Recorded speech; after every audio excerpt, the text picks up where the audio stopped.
Welcome back. So you finally say yes to running for office, right?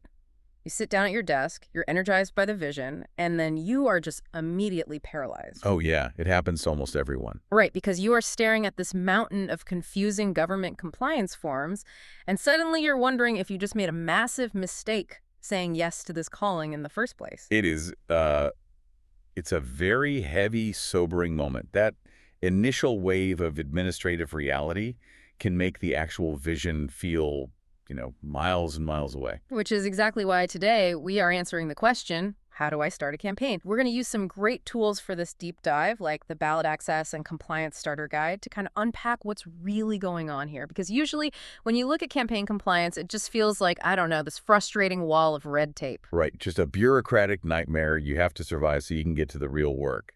That is the natural assumption, that bureaucracy is just a distraction from your true purpose. Yeah, exactly. But the resources we're looking at today, they gracefully dismantle that lie. They argue that order, paperwork, and administration are actually the very first tests of faithful stewardship. It isn't just an annoying hurdle. Wait, I mean, how does filling out a state tax form or a committee registration equate to faithful stewardship?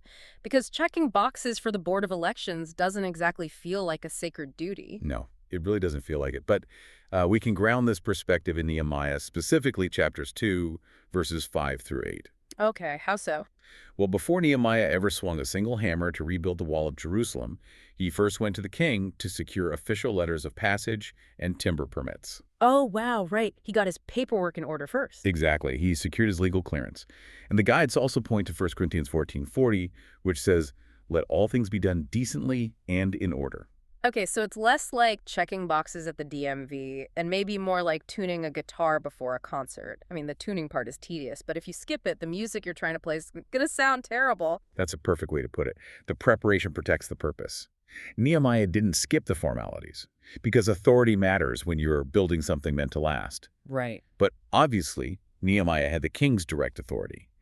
Modern candidates have to deal with modern election boards, which brings us to the actual paperwork.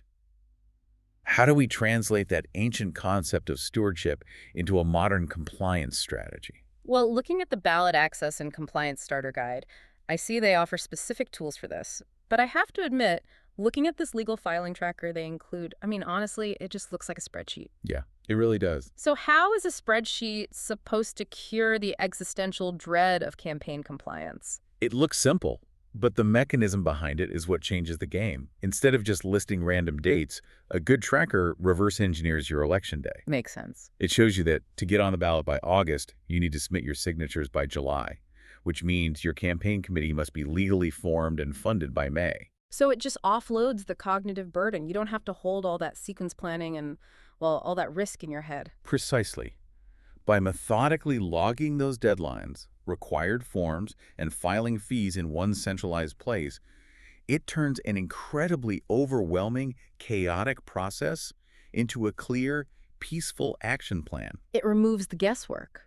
Right, you aren't waking up in a cold sweat at 3 in the morning wondering if you missed a signature threshold that might disqualify your entire run. You replace panic with preparation because when you don't have to worry about your administrative house burning down, your mind is actually free to focus on the people you are called to serve. Which is the whole point. It's a gentle reminder that you don't have to carry the administrative weight all on your own. There is a very practical path forward. So if you are staring at your own mountain of paperwork right now, the resources we looked at today are designed to help you navigate that exact feeling. They really are. You can explore the Ballot Access and Compliance Starter Guide along with its companion flipbook, The Door They Almost Missed. There's even a companion song mentioned called Anointed for Access, meant to help ground you and bring peace during the actual filing process. You can find all of those over at faithflowrootedministry.org. It really changes how you approach the desk. It does, and it leaves you with something much bigger to mull over, really.